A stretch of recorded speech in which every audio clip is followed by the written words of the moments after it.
Welcome to Man 360. I'm your host, Brian. On today's program, I got to sit down with a friend since college, Bret Chrismer, to talk about his love of hot rods and using cars to be able to share Jesus with people, and also an interesting venture he started, his mustache wax company. In between these two segments, our very own editor of the program, Sean B., will highlight some exciting things with his music.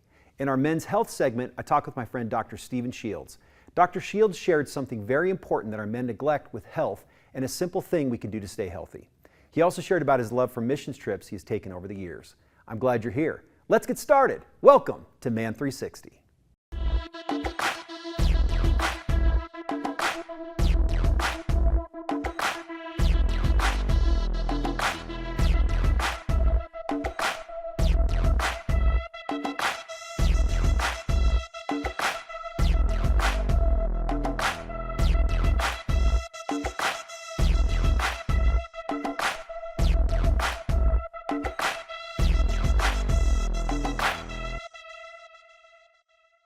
I've known Bret Chrismer for over 28 years, since my days at Evangel University in Springfield, Missouri.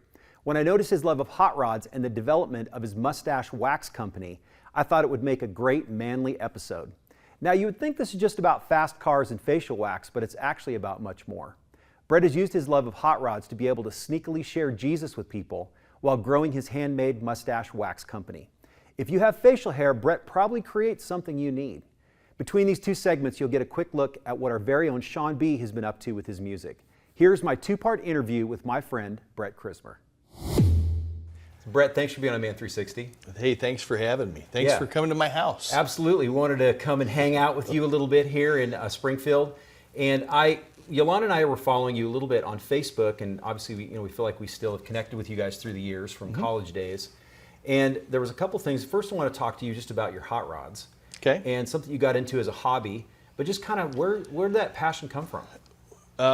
Man, oh man, my dad had old cars since I was just a little bitty guy, and actually that one I've had since I was 5 years old.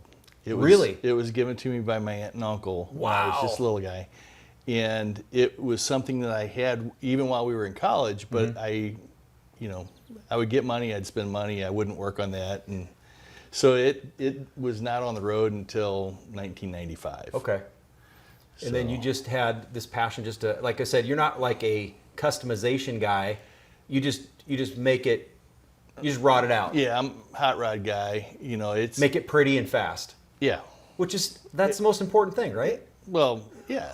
As long as it looks good going down the road, I'm and it doesn't fine. And it doesn't break down on you. And this thing, man, it's been all over the place. I couldn't tell you how many miles I've got on it. That's so awesome. But throw a tool bag in the trunk, and if I remember to throw a jack or a spare in there, I've got one. If not, I've got a cell phone. Yeah, AAA and a cell phone. So from I know that passion, we were talking a little bit, and I gave you some questions that I was going to ask you, and you said, hey, I'd rather go this direction. In talking about the Hot Rod 100 and some of the things that you've been doing, actually to, what I would say is kind of a sneaky way to share Jesus through your passion and through your hobby. Just share a little bit about that. So back, man, it was probably 2012 or 13. I had a 37 Ford two-door sedan at the time, and one of my buddies up in St. Louis that I knew from Facebook and from being in old car groups together. He reached out to me and said, hey, I want to call you and talk with you. And he says, I want you to join our car club, the Cross members. And I'm like, dude, I don't do car clubs. I don't do meetings. He says, guess what? We don't do those. I'm like, okay. I don't pay dues. Well, we don't have dues either. I said, well, what do you do? He says, well, we just go to car events and we, show people the love of Christ. That's awesome. I said, so you're going in and witnessing to them? No, just going and hanging out with them. And yeah. I'm like, that's pretty cool. So I said, yeah, I'll do it. So a little bit after that, we decided to do some events called the Hot Rod 100. And we were batting around different ideas, car shows. Car shows are a pain in the behind, a lot of work. And we decided that it was a whole lot more fun to drive cars and get out and have an experience. And then have lunch at the end of it where you can sit down and hang out and have conversations. And so we started those, I think it was 2014. And this was our 9th year this year. So it's been 9 years. Yeah, and the very first one, I was hoping to get maybe 20 cars, and we had 62 cars show up. Wow. This last year, I think we had about 230 in the one that we do here in Springfield. The one in Southwest Missouri, the one that I'm the guy that plans everything on it. Let's see.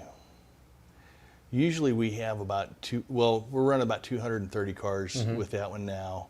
But it was kind of it's been neat to see God work through it as well, because the first year we did chili and hot dogs. I figured everybody'd laugh and fart all the way home. Right.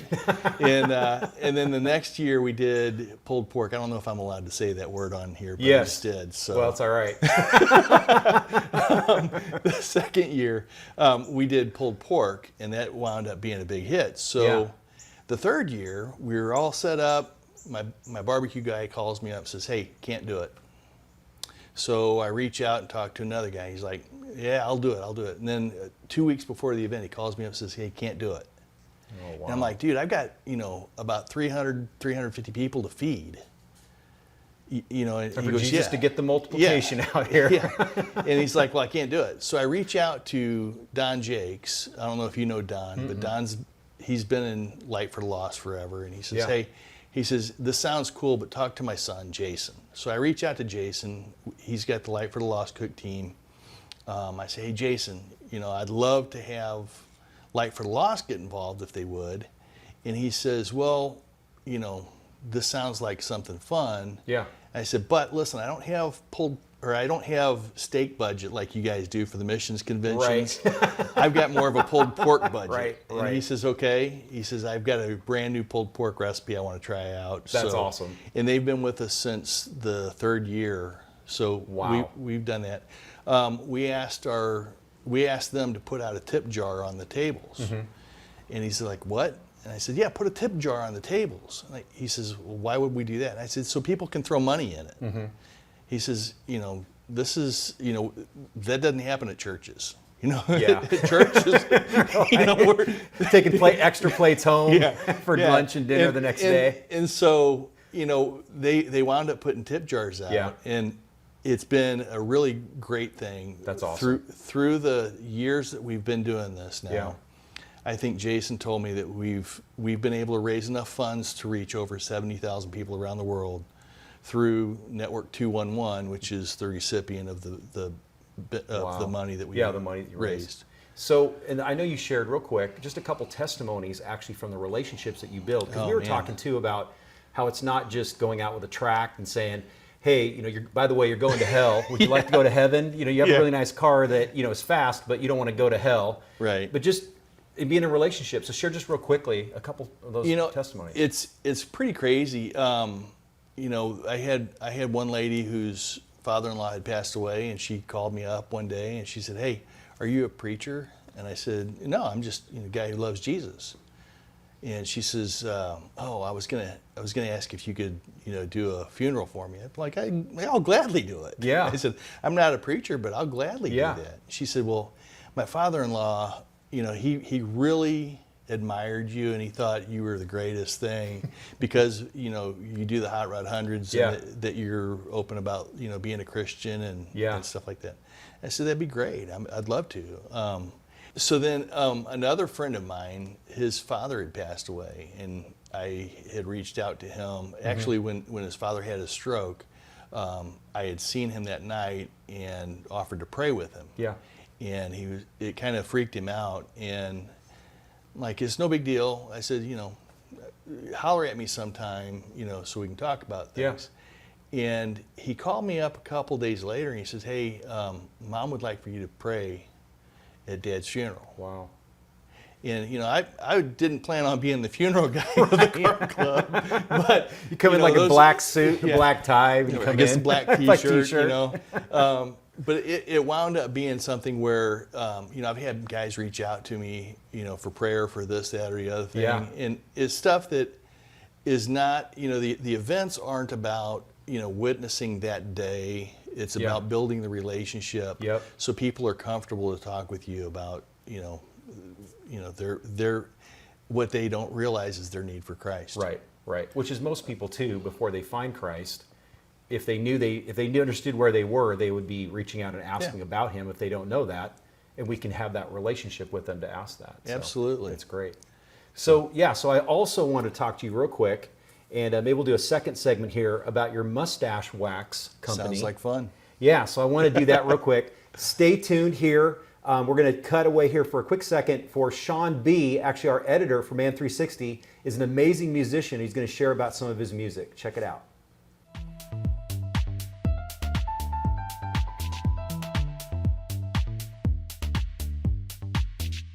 That became the debut single, Step Into My Story. Jesus, step into my story. We wanted it to be real. We wanted it to be open-hearted. Also, we wanted to just, surrender to God and declare that God has a purpose in everything. And God can take any past and repurpose it to glorify Him. And so Step Into My Story is really written like a prayer when you're able to just give it up and, in full and complete surrender to God and saying, hey, God, you know better than I do. Ready to surrender. I know your heart is for me. Take the mess I made, all of my mistakes. Show me there's a better way. I'm a heart that's open wide. I need your grace. Step into my story. Step into my story. Step into my story. Bret, thanks again. I'd love to hear more about your mustache wax company. So first of all, what's it called? It's actually it's BSC Enterprises BSC Enterprises Holdings LLC. Okay. But as far as the website goes, it's bscenterprises.com. Okay, we'll have that on the bottom of the screen for all the guys to click on and see. And it's actually my initials, but you could also remember it, Bret Sells Crap. Enterprises.com. That's awesome. It's just whatever Right, that's awesome. The easiest way to live. So what got you into making mustache wax? So obviously I have a mustache. I'm normally not bearded, so this was kind of a challenge with some of my Santa Claus guys to keep the beard. So anyway, the mustache wax I was using, I was actually driving to church in the 40 coupe that we had seen earlier. And I kept a tube of mustache wax in there that I bought at the CVS. And I reached in the glove box, couldn't find it, and I'm like, oh man, I got to go in and get some more. So I stopped there, run in the store. They replaced it with a different brand. It was a store brand. I tried it, I hated it, and I thought to myself, the rest of the day, I could probably make this stuff. And so you're sitting in church, the pastor's preaching away, and you're totally like, missed what it. am I going to do to build mustache wax for myself? It was either, I totally missed the message that morning, or God that said, was the message that morning. You need to make mustache wax and, and put it together. And so, do it. Tell us some of the names of your mustache waxes here. So I'm kind of like the novelty mustache wax maker because I think, I've never been diagnosed with it, but I would say that I definitely have ADHD. Yes. And so I go on these websites to look at different fragrances that I might be able to use. I'm like, oh, I got to have that one. I got to have that one. I got to have that one. So the very first ones that I did, one of them was called Redwood Embers, and it was a cinnamon and clove, and I mean, it just absolutely smelled great. Yeah. And I wound up going through several of them. And then I wound up choosing one that was candy cane. Now this one has a label on it that is for the Bret Chrismer and Blue Angel Santa Claus blend. But so candy funny. cane is absolutely one of my favorites. Yeah. And, What's your best seller actually? oh man, it would probably be one called out of the signature series waxes called the Bob and Elliot. And the reason why after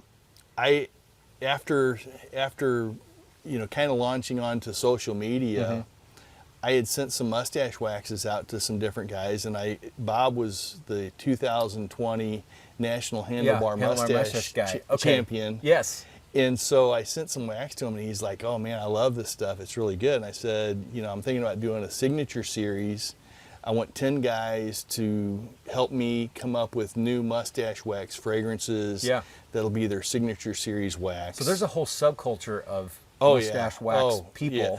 that if you don't have a mustache, you would never know. You would never know. that that's there. And Yolanda won't let me grow a mustache, so I will probably never enjoy your delicious See, fragrances. that's the problem, I right? know. You just do it. And then you ask for apology later. Exactly. Like, honey, I love you, but Brett told me I have to grow a mustache. I want to get Exactly. So you had one that was what was it, bacon? Yes. So one of the signature series is my buddy Sean. He Okay. lives down in Orange, Texas. He's a cowboy action shooter. Really? Yes. So Wow. he reaches out to me. He's like, I really liked this one wax from this company, but it's changed over the years. It doesn't smell the same. And I'm like, dude, I want to do a signature series. You've got an iconic mustache. Would Yeah. you help me design one? So we came up with the fragrance profile, and I made up some sample waxes. I'd send it to Right. him. He'd try it out. He's like, it needs a little bit more of this.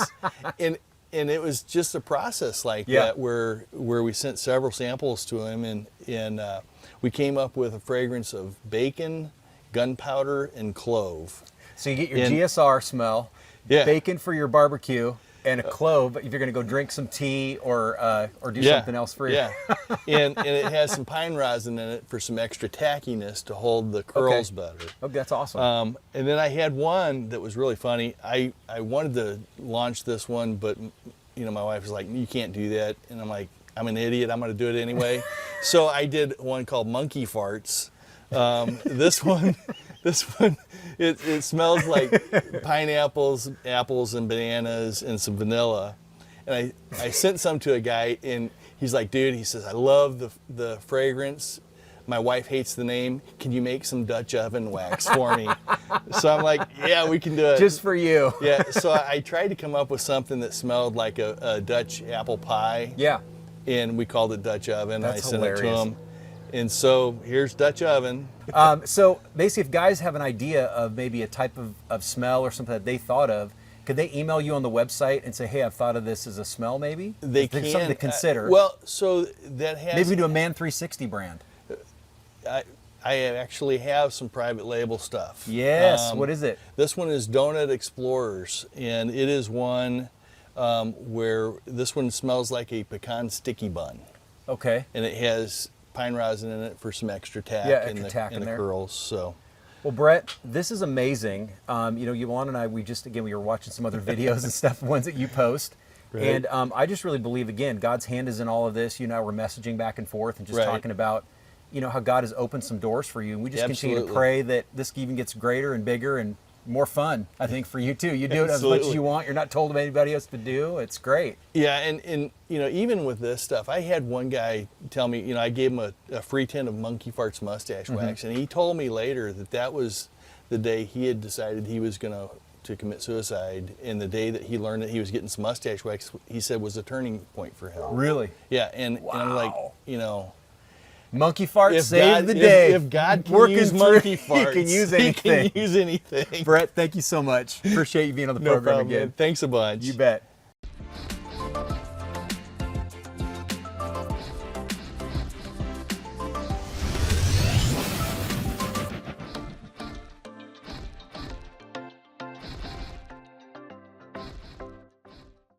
So Dr. Shields. Brian Morris. I know, I've never called you Steve Shields before in my whole life. I told you that in the green room. Knowing you for so long, thank you for being on Man 360. It's a privilege. Thank you. Yeah, I wanted you just to share a little bit. I know you've been the primary care doctor, and we're the primary care doctor for both mom and dad DeAndre.